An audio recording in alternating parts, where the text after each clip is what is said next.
I'm Coleman Patterson. I'm the director of the Leadership Studies program at Hardin-Simmons and a professor of management and leadership. One of the things that we do through our program is we do long distance bicycle rides. Our bike ride projects began in 2013, and in 2013, 2014, and 2015, we completed bike rides across Texas, each one ranging between about 800 miles and 900 miles. The following 2 years during the summers, we made rides from the border with Mexico to the border of Canada. After that, we began doing Christmas rides. And so we completed 2 Christmas rides across Texas. We've got one in the works for this year. We've also completed a ride across Missouri. The bike rides are a wonderful workshop or laboratory for putting into practice the things that we study in class.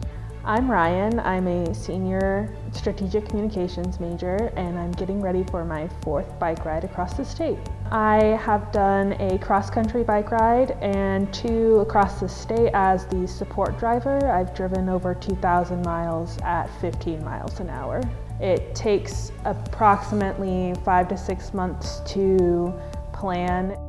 For planning the bike rides, we normally meet once a week and talk about our route and where we're going to stop and start each day. Students are responsible for researching the route, so they all have a different segment. So they will do Google Maps and drop down to a street view, check the roads to make sure that they're safe with big wide shoulders. Each day of the ride we have a different road captain who is in charge of that section of the ride where they figure out the lodging and the route. So they look at each section of the road and the route to make sure that it's safe. They're responsible for finding us lodging. All we need is a place to clean up at the end of the day and a place to throw down sleeping bags at night. So students are responsible for checking out the route, getting media, coming up with a logo, making t-shirts and all the publicity. So they're in charge of all that stuff up front. And then when the ride actually begins, they're in charge of figuring out the day-to-day riding assignments, which is dictated by weather, it's dictated by wind, it's dictated by terrain, by distance you have to ride, really just by the tiredness or strength of the cyclist. On these rides, safety is first and foremost. We've developed a nice system. We ride with support vehicles behind us. And so out on desolate stretches of road where there's not a lot of traffic, cyclists can ride out in front, sport car will pull over to the side of the road, and we have signs and magnets and blinkers letting cars behind us know what's happening ahead of us. If the traffic's a little heavier, if we're going through a town, that support vehicle will be right up behind the cyclist. So I think a lot of times the person in the support car has a hard job making sure that they're letting the cyclist know the cars are coming up. We have a little honking system where we let the cyclists know that cars are approaching. As a support driver, I ride behind the bikers in the support car to protect them from oncoming traffic.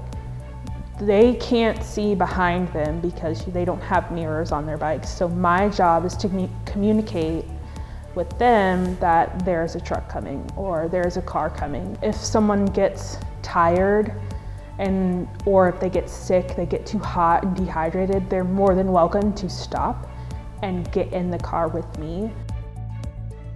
It's just fun to see the countrysides and the cities at 10, 15 miles an hour, because when you're in a car, it's not the same. You're just driving to a destination, where here on a bike ride, you're going so slow that you have to see your surroundings. That sense of accomplishment from working hard and getting out on a bike and struggling and experiencing this with all of your senses and meeting your goal becomes something that a lot of us have to do again. I've grown as a student of Hardin-Simmons, and I've grown personally in my own life. It makes our program different, makes our institution different, and it makes our students different. So when they go into that next stage in life, for job interviews, graduate school interviews, that our students have things on their resumes and in their list of experiences that people from other places don't have.